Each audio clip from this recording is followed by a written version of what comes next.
Στο δεύτερο ημίχρονο το εκτελεί ο Σωτήρης Νίνης, βγαίνει ο Χαλκιάς, κάνει λάθος ο Βίντρα, ανοίγει το σκορ στο 49.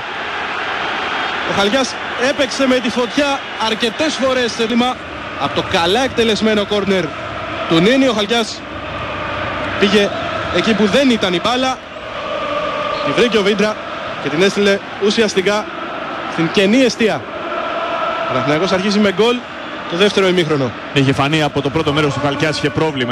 Ο Κλέιτον είναι πάνω στην μπάλα, είναι και ο Νίνης που αφήνει για τον Βραζιλιάνο την εκτέλεση. Στο δεύτερο δοκάρι η κεφαλιά, 2-0, πάλι ο Βίντρα.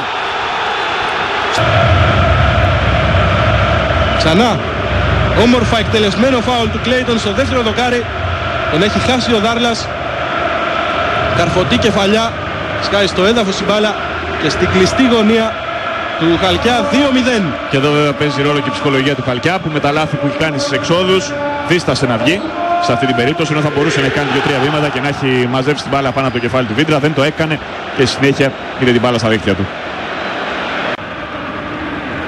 Νίνης άνοιξε λίγο το κοντρόλ του, έφυγε λίγο η μπάλα, τη διατηρεί πάντως στην κατοχή του και αποφεύγει τον αντίπαλό του. 3-0 από τον Μάντζιο στο 58 από τη σέντρα του Νίνη.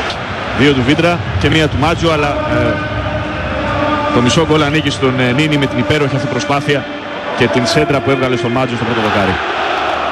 Εδώ ο Μαλεζάς έδειξε ότι με κάτω την μπάλα μπορεί να αντιμετωπίσει πρόβλημα. Με το χαμηλό κέντρο βάρους τον Νίνης τον αποφεύγει, βγάζει συστημένη σέντρα για τον Μάντζιο. Αυτός νικά τον Κοντρέρας στο ψηλό παιχνίδι και κάνει το